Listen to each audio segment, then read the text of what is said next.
Would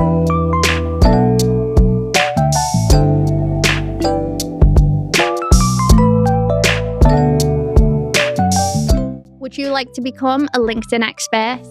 Welcome back to today's Trusted Podcast. We're joined by no other than sales superstar Meg Bounds. Meg has worked with some phenomenal businesses globally to help increase their sales. She also boasts some of the most impressive cold call stats in the UK as well. So if you want to crack LinkedIn, your personal brand, and get ahead effectively, sit back, grab a cuppa, and enjoy our content today. Now, get ready for a word from our sponsors.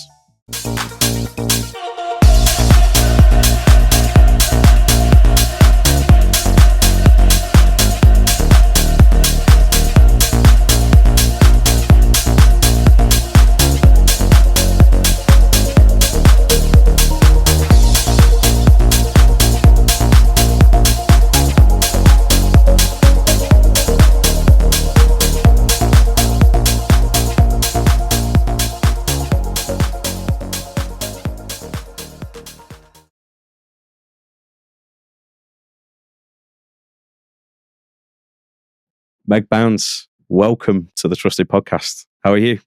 I'm good, thank you. Thank you for having me. Absolute pleasure. I believe you've been up in the Northwest quite a bit recently, doing a lot of wedding planning, aren't you? Yes, I get married in 8 weeks now.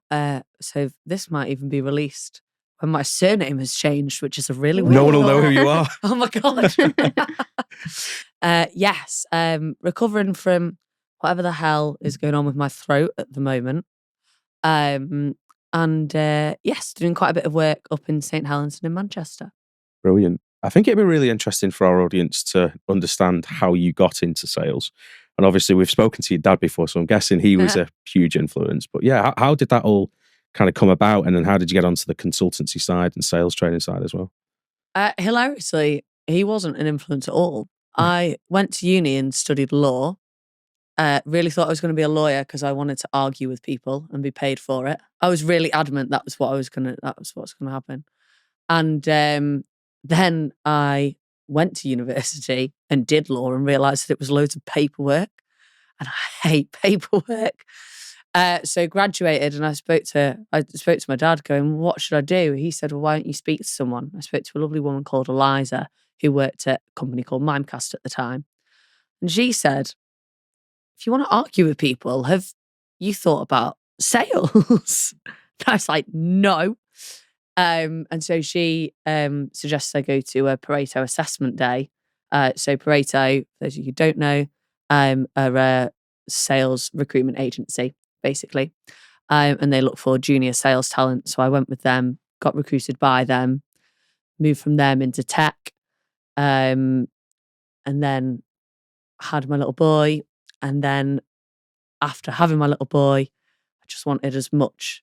I still wanted to do sales. I loved sales. And I loved the bit that everyone hated. I loved the cold calling bit. And everybody hates it. I haven't met another person. Well, I haven't met many people that love it like I do. And I just thought, I think I want to teach people how to do this. And now I'm on a trusted podcast. Haven't looked back. I know, yeah. And tell us a little bit about the business you've got now. So ABC, Appleton Bounds Consulting. What do you focus on when you're doing that? So there are a couple of different things. So a couple of my clients have just gone really startups, and so they just go, "We've not got a sales team yet. Can you come do a bit of fractional work for us? Find out who should we be targeting?" Some people don't know who they're going after, or for example, if you're selling into finance, they might go, "Well, I think it's the head of procurement." But actually, when you get into it, it's the finance director that signs the terms. Well, at what point do you need to loop them into your conversations then? And actually, should your outreach be to the finance director instead of the head of procurement? So a bit of my work is doing fractional business development for some of my clients. And then more and more I'm seeing at the minute, bigger companies come to me going, "Look, I just want all of my team to be uniformed in," I'm really scared I'm going to hit this microphone. You're fine. I want all my team to be uniformed in how they sell. Yeah. I want their pipeline to be bigger, and I want them to close more deals, and I want them to do it yesterday. And I go, right, okay, well, yesterday's not going to work, but let's train them up and see how we can work on tomorrow. And I was looking on your LinkedIn, you've got some insane statistics around the success that you've had from the cold calls, which is phenomenal. And I'm a big believer that cold calls are definitely the way forward. Would you say, based on that and that fractional sales process you're going through, you're more process than relationship? Do you think sales is a numbers game? It's an interesting question. I think that it doesn't have to be. But I think that knowing your number is so important. Yeah. If you know that 1 in 5 calls books you a meeting, and you know that 1 in 2 calls becomes an opportunity, and you know that, I don't know, I'm going to forget all of these numbers that I've said in a minute, 1 in 5 of those calls closes, well, you know that working backwards, if you make 30 calls, you've booked yourself 2 meetings and you've got yourself a deal. Those numbers won't work. Nobody, there's a camera, nobody work out those numbers for me. But if you know your numbers, working backwards is really powerful for that. My partner works in enterprise sales. And so for him, relationships are a massive thing. Yeah. And it's really important to have relationships with lots of different stakeholders. And if they're owned by a VC firm, maybe even it's having a relationship with them. Yeah. Get a bit bored of the relationship stuff. Mm-hmm. I want my pipeline to look great. I want to close deals. I want a short sales cycle. Then I want everyone to be really happy, and I want to go on to the next thing. Yeah, we've got a load of different interesting kind of topics to go through. But seeing as though you've started on the kind of the cold calling stuff, how do you keep that fresh, and how do you not be boring when you're calling out? We got some kind of top tips around that. It's a good question, and it's really tricky because somehow AI is now making cold calls, which is grim. But like, I don't know. Have you ever answered the phone? It goes, "Hello, this is a recorded call." Have you ever had that? Yeah. Right. So I think there are some people that are trying to make that technology for cold calling. I don't think it'll work. Is my personal opinion. As my business is built off cold calling. But I think that with cold calling, your most important thing is getting a yes as soon as you can. Yeah. Mm-hmm. And that is something as simple as saying, "Hello, hiya, is this Lucy?" And getting a yes immediately. They might not be happy about it, but you'll get a yes, right? Yeah. And then making yourself memorable. There are loads of different ways people have gone, "Oh, have you got 27 seconds? I'm Meg calling from ABC," or there are lots of different things you can do. I tend to find that with cold calling, the most irritating objection I get is always, "I've not got time." Yeah. Be that at the start, at the end of the cold call, when I ask for a meeting. So I just try and get rid of that as soon as possible. So my 2 rules are get yes as soon as possible, get rid of that bloody "I've not got time" objection. And how do you get rid of that? So I just go, "Hi, is this Lucy?" Yes. "Hi, Lucy, it's Meg. It's a really quick one. Is now a good time, or is it the worst, most awful time in the world?" It's the worst, Meg. Right, okay. And then you go, "Right, God, I'm so pleased I checked, Lucy. When is a better time for me to call you back?" Now, you'll be amazed. Usually at that point, people go, well, what is it? And then you've got 30 seconds to tell them your pitch, because they don't want to give you a time to call them back. Yeah. If it's not worth their time or yours. Yeah. So either what happens is you do your pitch anyway, or they go, "I'll tell you what, just I am really busy. It's end of quarter. Please don't talk to me. Speak to me next week on Tuesday." Yeah. It's something that I do a hell of a lot of, and I think I'm in your camp, that I really enjoy the kind of the cold calling side, where some of my colleagues may enjoy the kind of Anything relationship else. side, or going to events more. I probably do more of the cold calling, and I do exactly the same as you. I ask if it's a good time to speak. I probably have a little bit of a personal chat as well to see if it's middle of summer. Yeah. How are you getting on? And then the main aim for me is not to pitch them there and then, but just to get a meeting booked in straight away, so you can have that time. You know they've booked it out. And again, just if they do want to know something, just giving them as little as possible, just to dangle the carrot, so you kind of capture that enthusiasm as well. It's I like cold calling. How does it go down in your team? I mean, I love cold calling. My colleague Michael and India as well absolutely love it. But I think what is really interesting, and for everyone in our audience, there's not one way to sell, right? You know, I work with a colleague who's not in my team, but he'll call clients and say, "This is a cold call." And it'll be so transparent from the outset. Whereas us, like, we take more of a value-added approach, I'd say. So it's interesting to get your views on that. But for me, I'd call and say, "Oh, you know, I'm calling Meg. I've realised we've been neglecting you. I work with so many other advisors in St. Helens. Love to come in and help you navigate the changes that you're seeing in the market, for example," and flip it that way. But I don't know what your view is on that, whether you go more pitch in terms of tell them about my product, or what's your view?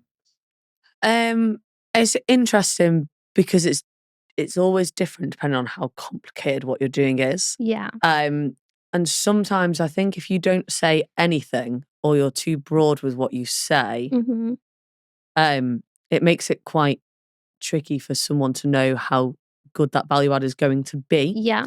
So if it were me, and it's not me, and we've all just agreed that cold calling works best for different people in different ways, but I would want to say something new.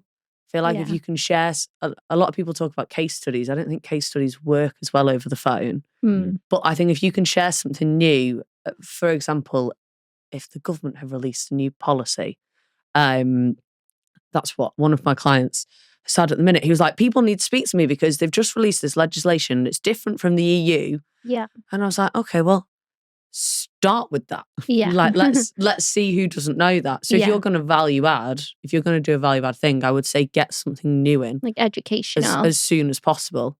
Yeah. How do you use a different combination of kind of approaches when you're doing this cold calling? Will you use email? Will you use LinkedIn? There's obviously a variety of different resources that we can do outside calling. How will you approach that? I mean, one thing that I always try and do myself, I'll try and phone someone 3 times.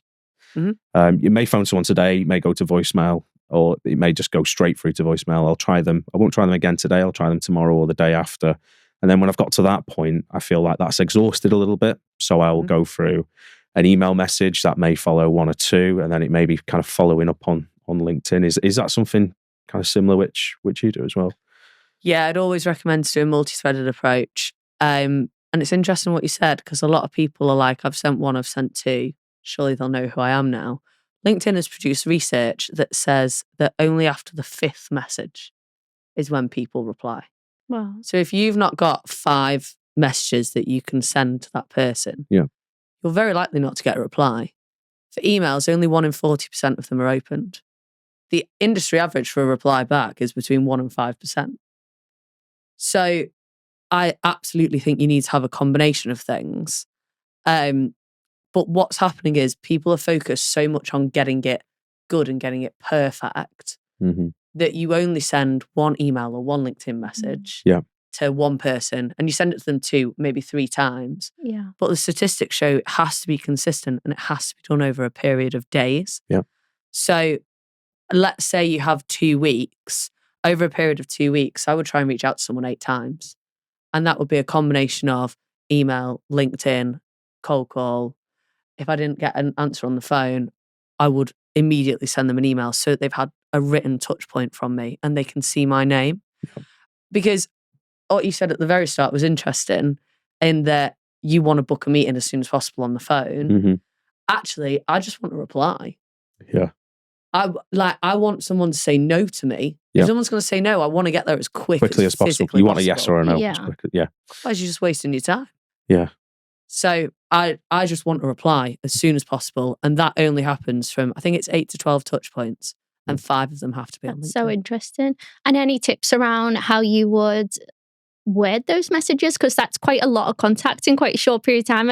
I had a lot of messages last week. Like, how do you keep it fresh? Just on the top of that as well, obviously sorry, going off a tangent. So with those LinkedIn messages, and I'm guessing you're the same as well, you will see those generic kind of mail merges come through. Oh, from Navigator. I'm guessing that from your perception, from my perception, I never respond to them. I prefer like the personal ones. Is that something you agree with as well as what Lucy was saying?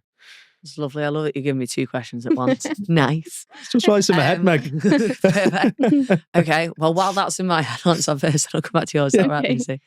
So, I've actually forgotten both of your questions. Personal messages versus mail merging on LinkedIn. To start, yeah. Sorry. I would do personal messages. Let's say you're doing 8 touch points. I would do personal messages at the start, but then as the cadences go on, you actually, let's say you've got people. So one of my sequences is 3 weeks long. This will make sense in a minute. Let's say I put 5 people into that sequence in week 1. In week 1, I want them to get all of the attention. I want personalized emails, LinkedIn's. I want them really personalized, really tailored. Week 2, still some personalization, a little bit less though, because it's week 1 for my next 5. And then in week 3, I just want to make sure I'm hitting the numbers. I want to make sure that they have got 5 LinkedIn messages from me and they have got, I think I send people between 5 or 6 emails. So I want to make sure that my numbers are complete by week 3. So by week 3, I'm just looking for a reply versus week 1 where I'm like, meet with me, it'll change your life. So sorry, Lucy, what was your question? And mine was around the language that you use in those messages. It's a case of, very short and sweet, very brief, very friendly, or is it very strategic, sales, cold? And how do you keep it fresh when you're sending so many? Yeah, no, really interesting question. LinkedIn posts always get the best response. People put in so much effort into a LinkedIn post. Think about the last one you wrote. Bet you didn't write it in 2 minutes. I use AI quite a bit, but when you use AI, I'm assuming you're putting something that you're interested in. Oh yeah, it's my content, but I'll just say like maybe finesse this or give them what my target audience is, what the objective is for what I'm posting. Cool. But also in terms of content, whilst we're on that subject, I get way more exposure when it's something personal. Yeah. It's good to get your views on that as well, seeing as though you're a LinkedIn pro. So interesting. So what you're putting through AI, let's say 50% of people on LinkedIn put things through AI. I don't know what the number is.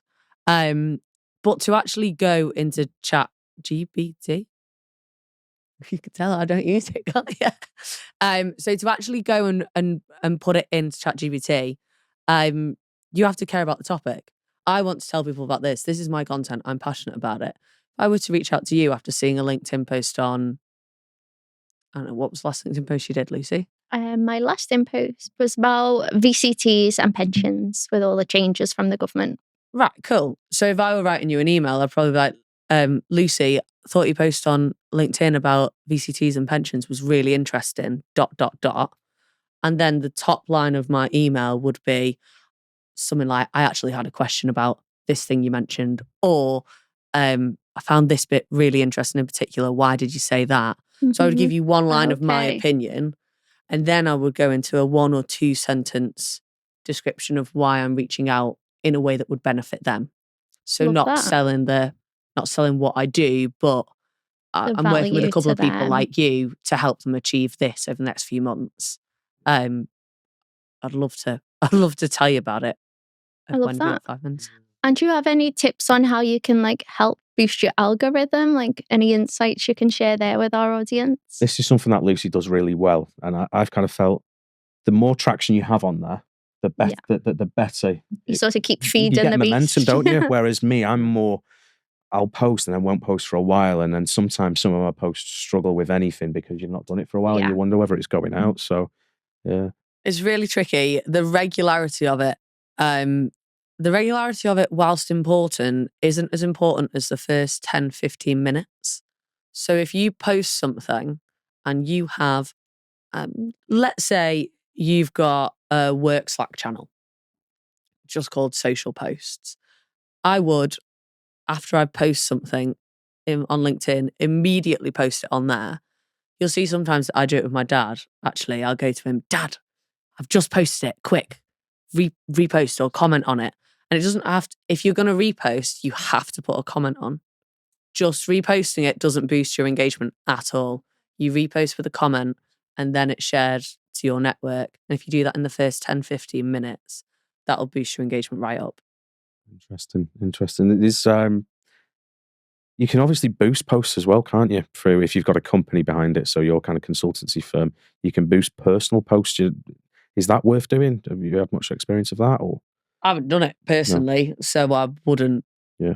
This is a really interesting question. I will go back home and figure that out for you. Podcast number 2. Yeah, that's all right. And in terms of content, does differentiating that, obviously you put a lot of pictures on yours. Videos seem to be quite popular at the minute. They tend to pop up a lot on my feed. Does that help with the algorithm if you're focusing more on video content? Videos are brilliant because sometimes you can get an inflated view of your LinkedIn post. So you can look at your LinkedIn post, which is just text, or even if it's text and image, and go, oh my God, 20,000 people looked at that. That's amazing. For a video, the first 2 seconds has to happen before LinkedIn tracks it as an engagement. So someone has to actually stop on the video before it's counted as an impression. So sometimes when I post a video, I'm almost a little bit humbled. I'm like, right, okay, we need to go Where back are to these likes? to these text LinkedIn messages. Videos are really good for that, but obviously videos are a time commitment. If you're going to do one, I would always recommend posting it between 9 and 11 on a Friday. Yeah, if it's funny. If it's really serious, and I mean this politely, it's about pensions. Maybe you could post it earlier, but I'd always post it in the morning, between 9 and 11. Just that way you hit the UK market, and then when the US market hits, actually maybe the company can reshare it, or you can reshare it with your thoughts, or a colleague can, and it hits both markets in one go. And do you find hashtags or like tagging like other audience members, does that boost it as well? Sometimes, but sometimes they'll cotton on to you're consistently tagging one person in it or one company in it, and actually it'll push them both down. So yes, tag, but tag different people, not just 8 of your team every week. Yeah. Gotta keep it fresh. Gotta keep it fresh. Moving on, we've kind of done loads of stuff on LinkedIn there, which is really, really useful. A lot of our viewers will use that as a contact strategy. Personal brand, obviously, kind of linked in to LinkedIn. But what other stuff can people be doing as well to help boost that from a sales perspective? Yeah, the podcasts. They're very good. It's a really interesting question. I thought websites were the be all and end all, but it turns out they aren't. Almost all of mine has either been through LinkedIn or through referrals.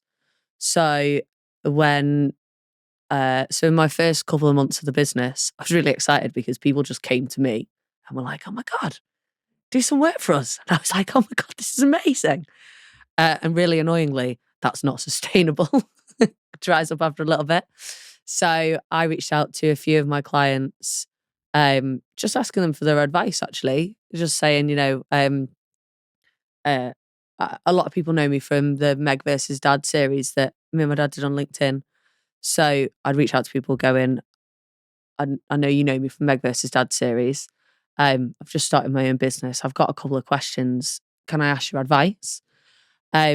Which booked 8 out of 20 messages that I sent at a 40% conversion rate to people I'd never spoken to before. So I'd strongly recommend asking people's advice.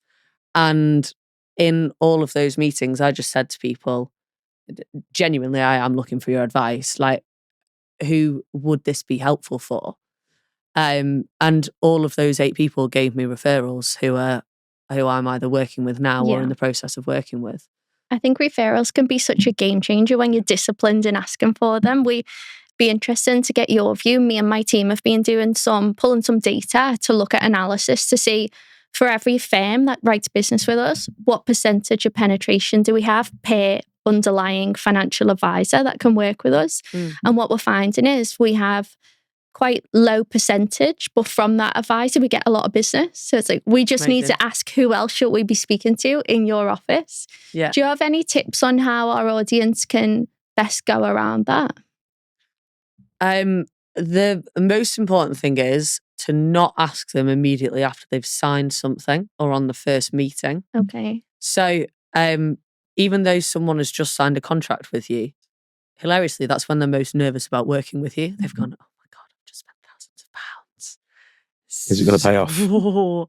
And ego plays into it, right? Is this going to make me look stupid? Yeah. As soon as you've had the first win for them, so I don't know whether that's saving money or making them money, that's when you go, we've just had this success. I really want to make sure we keep having successes like this in the future.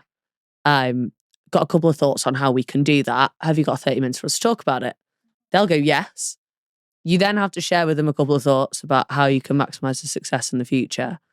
But then after that, you can go to the amount of interest. We've just, I don't know, given you a 10% increase on some revenue stream. Like, I'm interested, who else in your network would find something like that useful? That works half the time. It's much easier, though, to go to them after having a look on LinkedIn, seeing who they're connected with, going, I'm really interested in speaking to John Smith, actually. Do you know him? How would you advise? Yeah. How would you advise I speak to them? I know you're connected on LinkedIn. Yeah. Just having the discipline to remember to do it, isn't it? Half of the time, It's like really the hard, 5th LinkedIn message or the 5th phone call and so on. It's just having that consistency, isn't it? I think with our industry as well, Meg, just to give you a bit of kind of perspective, it's quite a cottage industry, isn't it? Yeah. Everyone really knows everyone. Obviously, you've got a really big foothold in the Northwest. A lot of the advisors will see each other at events. Yeah. They'll do work that crosses over a little bit. So it's quite a soft way to get into a firm, isn't it? Yeah. It's nice. If you don't like cold calling, it's really nice. Yeah. Yeah. Because it just gets you in front of everyone really quick. It's the fastest way to do business, referral. I do it a lot, and I've also found it great. You talked about like multi-threading. I like refer to it a lot as like stakeholder mapping. What I found in the role that I do now, it's very easy to assume that because I'm meeting the most senior person within that business, this is the person that's going to open the floodgates for me. Yeah. But actually, through like making sure I'm disciplined around stakeholder mapping, I find sometimes it's the most junior people in that business that are dictating where that money goes. Yeah. That's really interesting. Do you have any tips around that for our audience? Because I think it's very easy to assume I need the C-suite, like this is the decision maker. Mm-hmm. How do you go around that fact find maybe? I have the exact same thing. I just assume I'm always speaking to the right person because I'm usually speaking to a sales director or a CRO. Yeah. And I had a real smack in the face when I thought one of our deals were done and they said, oh, by the way, it's the training director that signs this. And she then didn't speak to me for a week. So it's fine. It closed. But it was well done. It was a nice little, all right, okay. So literally it's just as early as possible. When you've got that next step in whatever that next step is, it's going, who else needs to be involved? Yeah. At the start, probably people want to really protect it. It's me, it's my decision. But actually, if it's someone more junior, they'll be roped in really quickly from someone more senior. Mm-hmm. Because why would they waste time is not the right word, but why would they spend time on it when they could be spending it somewhere else? Yeah. When it's a junior person that makes that decision. So I just, at the end of every meeting, whatever our next meeting is or agreed action, oh, you send me this email, I'll send over this. Right, who else needs to be involved in that? Who else needs to be in this email thread? Have you got their email or do you want me to CC them in? I love that because I think one of the biggest challenges we all have as salespeople is that there's only so many working hours in a week, right? Yeah. And we want to engage with as many people as possible. So if we can not waste time, if we can get straight to the decision maker, then that's great. Do you have any tips around like maximizing efficiency, whether that be, do you see your clients face to face? Do you prefer virtual to remove travel time? What's your views on balancing time as a sales professional? It changed after I became a parent. And when I realised that my time was just as valuable as someone else's. So when I first started out, and I think quite a lot of people feel like this, you're going to meet your prospect, the person that might make you hit your target. And if you're not careful, what you'll do is you'll just thank them for everything. Like, thank you so much for seeing me in your office. It's taken me 2 hours to get here. It'll take me 2 hours to go. Thank you so much. You can do it on the phone as well. Thank you so much for your time. Well, the reason you're speaking with them is to help them. And I would argue they probably wouldn't meet with you if they didn't think you could help them. Both of your time is important. If I say to someone, I'll clear out my whole week to make this work, actually, I probably wouldn't look as important anymore because I wouldn't look as busy. if I don't want to work with a salesperson, but I want to work with someone who's busy, because if they're busy, they're good. Yeah. Right. So I very often will say to people, like, I'll train in person in London. I'll do quite a lot of training in person in London because it's really convenient for me. Or I will come to other people to do training in other places. But for me to do that travel makes the training cost more. Yeah. Because my time is just as valuable as theirs, especially now I have a 2-year-old. Yeah. Although he makes training at home, I'll be honest, slightly more difficult. Yeah. It's great that you've found that balance though. But I think that's a really good discipline to be into, because it's like that like adult relationship, isn't it? Rather than adult child. And I find that gives you a lot more credibility. Yeah. For sure, because you're being respectful of each other's boundaries as well. Yeah, not being a yes man. Yeah. I've always, like, in my entire career, if it's like I've got an appointment, someone says, "Are you done for the day now?" I think, "No, I've got 3 more," like creating that we're really busy. Because as you say, like, people want things that are in demand, don't they? They want your time. So that's really cool. So you're a new mum. Yeah. We've got lots of female sales professionals now joining the industry. Like our industry, for context, Meg, it's been very male dominant, but it's definitely getting better. I'm still often the only female in a lot of rooms, but it's definitely getting better. Excellent. For sales professionals, young females like us, like, how have you found that balance, or are there any boundaries, like non-negotiables, that you've put in place to navigate that? Oh, it's an interesting question. I found that because I like cold calling really quickly, really early, I found that I had a lot more confidence than people expected a young girl, someone called me once, a young girl to have. Still bitter about it, clearly. But the confidence really helped, and just being really certain in what I was doing and what was right. And then I think it just came from really what happened is I had a child, and I know not every woman or man wants to do that. But for me, it was game changing in terms of my time is really precious now. And actually, if I then give someone my time, they can bloody well be grateful for it, really. Yeah. And that's just been really helpful for, there are things I probably would have accepted when I was younger, or being called a, or like being called a young girl, I would have accepted and still cold called them and tried to book that meeting when I was younger. That now I just think that's just a waste of time for everyone. Yeah. And just being really confident that A, you're as important as them. But B, you're trying to help them. And if they're rude or look down or judge the fact you're a woman, well, tragically for them, it's them that's lost out. Yeah. And unfortunately for my partner, I always then walk all the way upstairs. He works at home as well. And I go to him, "You will never believe what's just happened to me, Charlie." I think those prejudices, obviously I'm not a woman, but I've had the young one thrown at me in the past as well, and that's kind of held me back in places. So I can't give you this role because you're young. And I think that kind of, if you're the right type of person, can fuel you as well to push on and kind of drive through that. Like, no, I'll prove a point to you. If you think I'm the youngest, I'll go and work out. I'll go and work harder than everyone else who's around me, and try and beat them. Yeah. Did you say beat them or beat them? Beat nice. them. No, I like that. Perfect. Which leads me on as well. So we all work in teams. A lot of the people and our viewers that we're speaking to, competition amongst kind of sales teams. What's the kind of the fine balance there? Obviously, you want there to be some form of healthy competition, but you don't want to beat people with a stick at the same time. Yes, it's interesting. I would always say, if you're gonna, especially if people are doing outreach, you've got salespeople, you can't just have one. Yep. Partly because if you're gonna complain, you need to be able to complain to the person also doing your job role. Yep. They'll hear you out. They won't get bored of it. And they might have some tips and tricks to get you past it. Competition is great if it means that someone wins something. Competitions are awful if someone's punished by something. Yeah. So if if you say to a team of 10, right, we're all going to make 100 calls today and we're all going to book 2 meetings. And if you don't book 2 meetings, you're going to have to work in the office for the next week.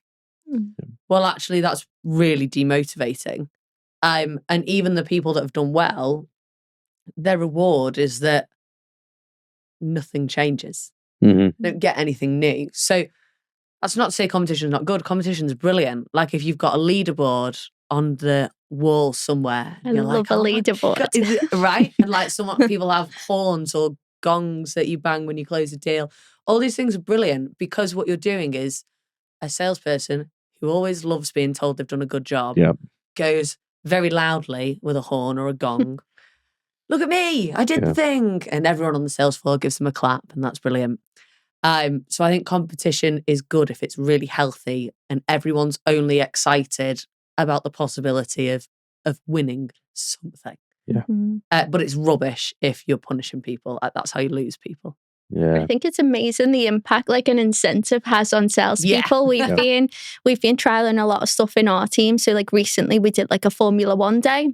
Oh, nice. And we broke people out into little teams and set out incentives, and like the number of opportunities that come out of those days when there's like a free lunch on the table, or we went to the F1 arcade in London for the winning team and so on.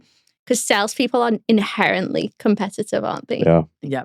It can be such a game changer. I agree what you say about the community aspect as well. Like, so you can't have one salesperson, you need kind of multiple. Yeah. And I think that's kind of formulated what we're trying to build here at Trusted. A lot of the individuals who'll be in the group will be working in field sales on their own. Okay. So again, it's trying to kind of build out a bit of a forum where people can share best practice, they can bounce ideas, they've got someone to be able to speak to as well, because it can, if you're sat at home and on a Monday morning, you've got to pick up the phone and your first 5 phone calls just get to the gatekeeper, and it's hard to keep kind of fighting through that. But if you can phone a colleague or someone that you know, then they might share the same problem. They might be like, oh, I've just had a win. And it's like, oh, well, I'm going to have a win as well. Yeah, just being able to share. You get so much rejection in sales externally. If internally all you can have is excitement, you'll power through that. It'll be great. It's when you get the rejection internally that I just think it's a bit sad. Sales is really hard. It is hard but rewarding. Very rewarding. It's brilliant. What would be your 3 top tips to leave with our audience in terms of sales? 3 top tips. If you're trying to get past a gatekeeper, never say please to them, and every sentence you say with thank you. Put me through to John Smith. Thank you. Yeah, Thank you. It's this person. Just tell them I'm waiting on the line. Thank you. It's really important that. I like that. Thank you. Number 2, ask for a referral after they've had a big win directly because of you as a person or your product. And thing number 3, your time is just as valuable as everyone else's. If someone, if a prospect is making you sad or angry, bin them, find another one. I promise you there are loads in the country and in the world. Brilliant. Meg, it's been amazing you having on the podcast. Really appreciate your time coming down today. Thank you for having me, Marcus. I've enjoyed myself. Good stuff. Thanks so much.